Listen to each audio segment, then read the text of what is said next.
Okay, Chair, the recording has started. You can begin. Thank you very much. I call to order this meeting of the Policy Review Committee. It's my understanding that Trustee Stoma and Trustee Kane are both in the meeting. Is that correct, gentlemen? Yes, ma'am, it is. That's correct. Excellent. Trustee Kane, would you please lead us in the Pledge of Allegiance?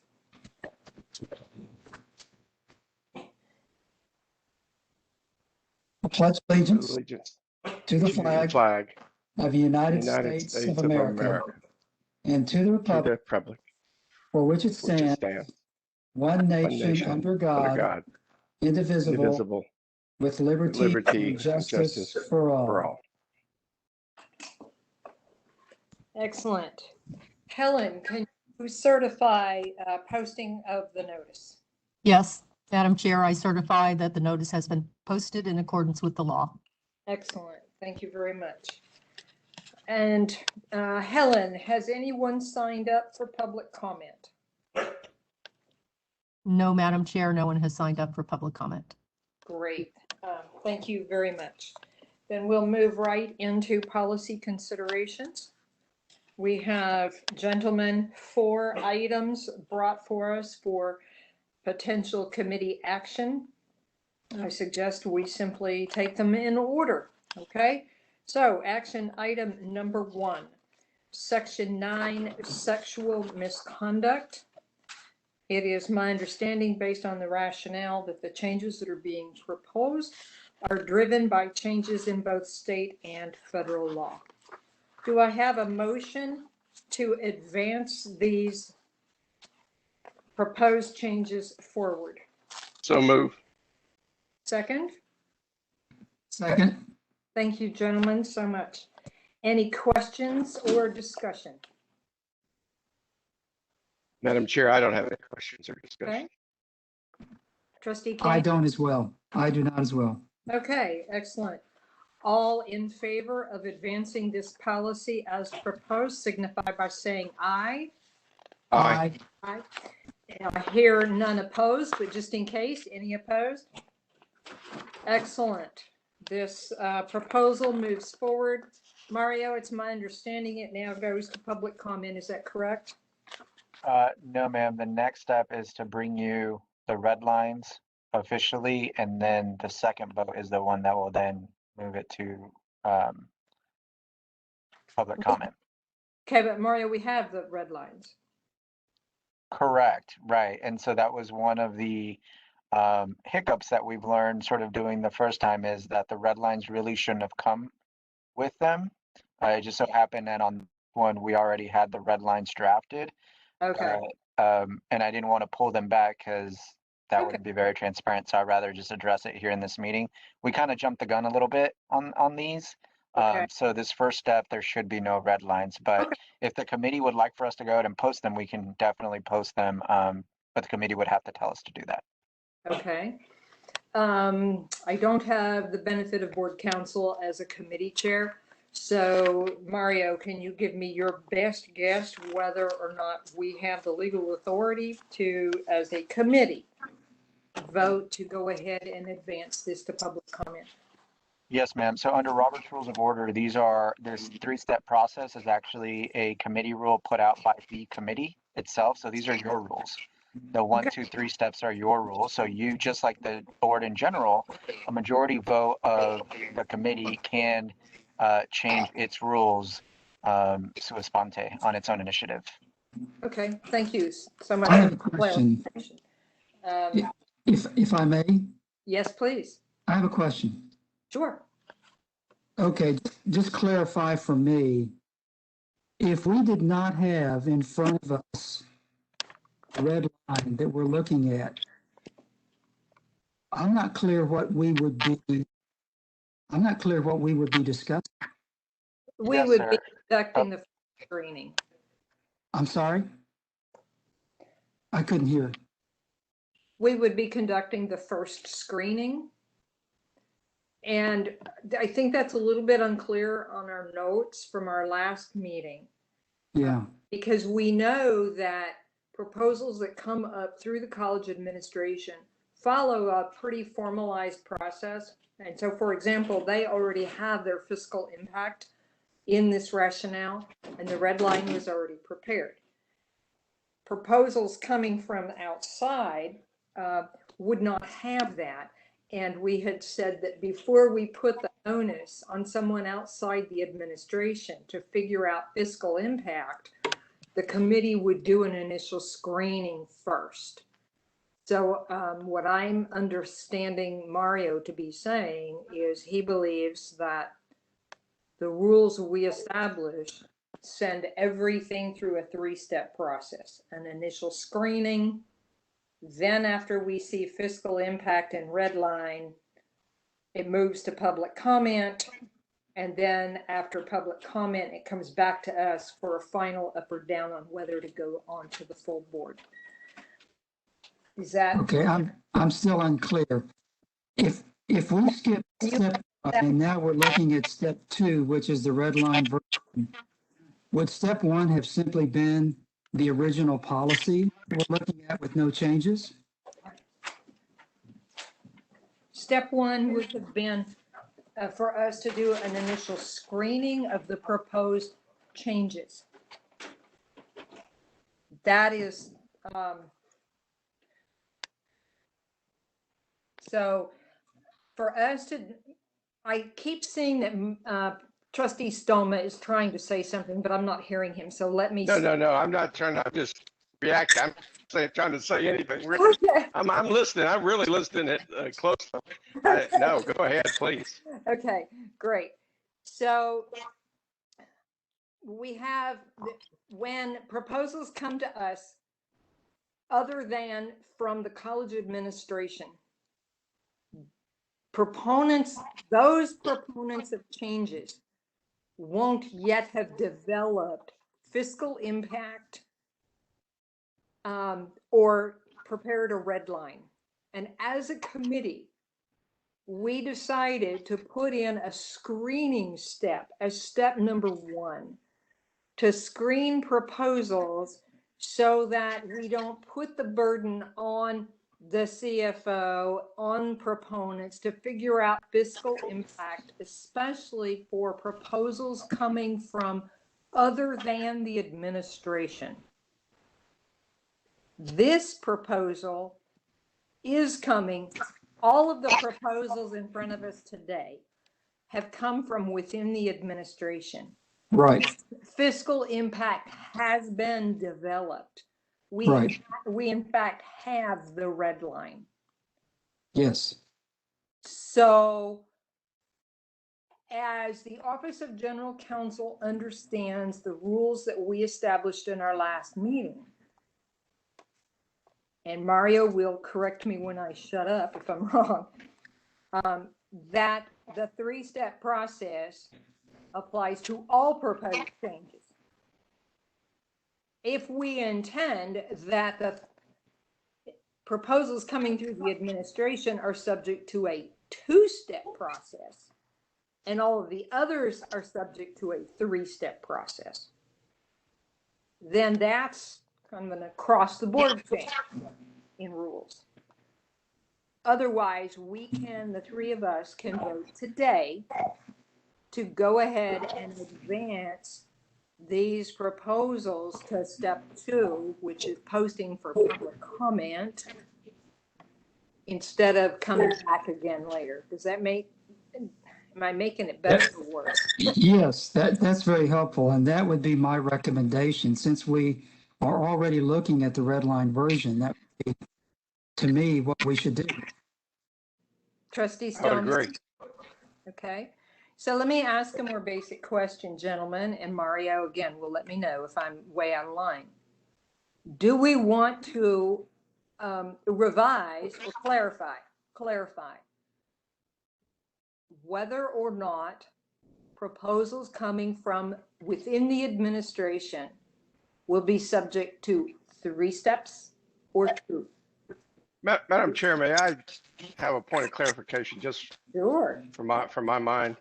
Absolutely. The difference I see here are internal generated changes versus external. Right. Where internal changes like these are coming from the administration, and the red lines are of current policy. Right. The policy exists, and the red lines indicate the changes that the administration would like to have based on whatever the rationale. Mm-hmm. That's a significant difference from, let's say, citizen X, who comes in with something that is not a part, or perhaps they reference a part of existing policy, but it's something that's outside of, the internal, let's say, workings of the college system. So I would truly see a difference here, where, right from the administration, they've already done their due diligence. Mario, maybe and I mean that in a loose term. Mario, you already done your research. You understand your impacts. You guys, understand what you're proposing, I assume. That's my understanding. Is that correct? When you propose this, like Dr. Smith, he understands the intent of what he's doing, and you concur with that intent. Is that correct? Yes, sir. Yes, that's 100% correct. As I've stated at the last meeting, our job in the Office of General Counsel is just to be stewards. And so if the policy review committee would like to have two different routes, that's totally the prerogative of the committee. Yeah, and I see that appropriate. So I would concur with Trustee Kane that for internal we could do a two-step process. For external, we really need to do a three-step process. So that's my conclusion. And I would agree with that as well, but I do have one further question. If a faculty member submits a policy change, does it go through Mario, or does it come straight to us? Mario? If it was a straight faculty member, it would go straight to y'all. Right. So in that instance, that's internal, and yet we would still use the three-step process? Yes. So I think when we clarify, we need to say that if it's coming from the administration, it's a two-step process. If it's non-administration, it would be a three-step process. Does that make sense? Yes, I agree. It does. Mhm. And the further clarification, I would say, so that as I see these policies we're considering today, these are policies of compliance, where we need to make these changes, or suggested we make these changes to comply with laws or regulations, where others may not. So, I see that as a difference here as well. Yeah. I mean, Right. a faculty member could suggest a policy change, but really not have any appreciation of the fiscal impact, Right. Right. and so that's why we said we wanted that initial screening first. And if we think that there's value in the proposed change, then it goes to, it's referred to the CFO to work with the proponent to come up with fiscal impact. The proponent comes up with the red line, then it comes back to us before it ever goes out for public comment. Right. Okay. So do we need a motion to change our procedures, or how would we do that? I don't think so. Okay, No, as long as we understand. right. I just think we need agreement that that's what the committee wants to do. We're going to bifurcate. If policy proposals are coming up through the administration, it's going to be subject to a two-step review process. All others are going to be subject to a three-step process. Good. Agreed. Okay? Agree. Yes, agree. So with that in mind, I think we can then decide among ourselves, or we can vote to move this to public comment. So move. All right, so move. Second. All right, passes. Move this on to public comment, Mario. Yes, ma'am. Okay, thank you very much. Before we move on to the next one, there's one little housekeeping item that I should have done when I called the meeting to order, and let me just take care of it.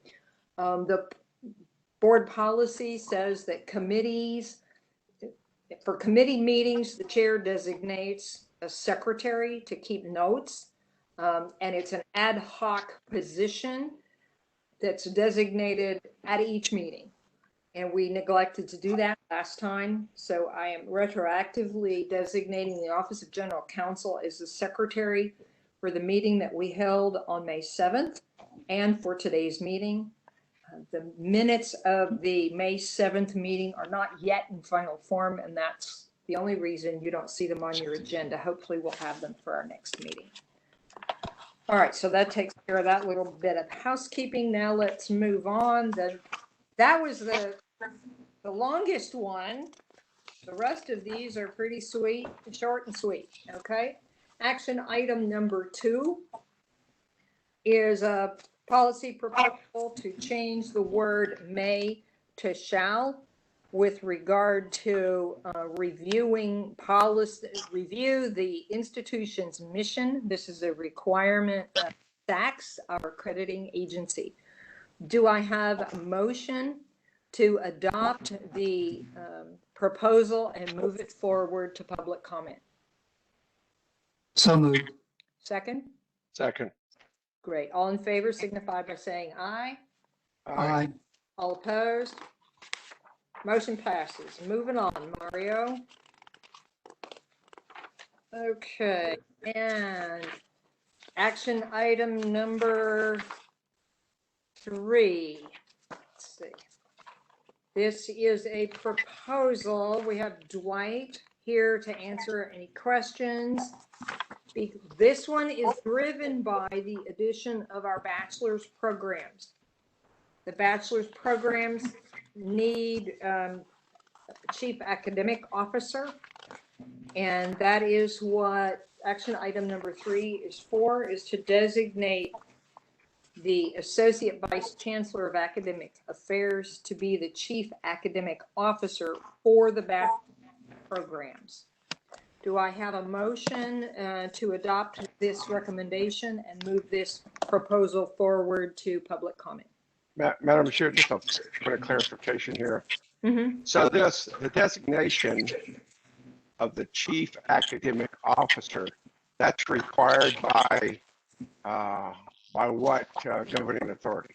Okay, so there are different rules for academic appeals, academic discipline, and grade changes under bachelor's programs. We only have 3 bachelor's programs right now. And that's as defined by the state education agency, is that right? Tell you what, I'm asking. let's get a motion in a second, and then we can move to discussion, because I Okay. think that's where we're headed. Can I have a motion to accept this recommendation and move this forward? So moved. Second. Great, thank you. All right, discussion. Dwight, can you help out with this, please? Sure, pleased to do so. The requirements for the rules with regards to student discipline or academic freedom and responsibilities come from, and we need to respond to, the standards of the Southern Association of Colleges and Schools Commission on College. So that is the reason why we need to insert language in these policies regarding bachelor's, since this is a new degree offering, which Lone Star College was just approved this past year. And that is why we are including that language in what you see before you. Okay, so it's a requirement of the Southern Association, is that correct? That is correct. Yes, Okay. sir. That's what I was trying to understand. Thank you. Yep, our accrediting agent. Okay, Yeah. any other questions, gentlemen? All right, all in favor of moving this forward to public comment signify by saying aye. Aye. Aye. Any opposed? All right, motion passes. This one can move forward. And last item number 4. This is, it dovetails with the other, with the item that we just dealt with. And this has to do with challenges to course grades in bachelor programs. And we're being asked to change the policy to designate say that challenges to the content of a course can be brought to the executive dean for bachelor programs and university partnerships, and that the associate vice chancellor for academic affairs will determine the appropriateness of content for bachelor's programs. And it addresses the method by which academic freedom is addressed. And again, this is simply making sure that in bachelor's programs, it has a defined process, which is the chief academic officer for bachelor programs. Do I have a motion to accept this recommendation and move this proposal forward? So moved. So moved. All right, all in favor? Oh, any discussion or questions? Hearing none, all in favor signify by saying aye. Aye. Any opposed? Passes. This can move forward. Gentlemen, thank you very, very much. Excellent. All right, we have no items that have gone through public comment to come back to us. And we have none yet ready to go on to the full board. So the next item on our agenda is future agenda items. Gentlemen? Okay, hearing none, I am adjourning this meeting at, looks like 2:23. Thank you so much. Thank you. Thank you. Thank you. Mhm. Have a good day. You too. Uh, Bye-bye, everyone. Take care.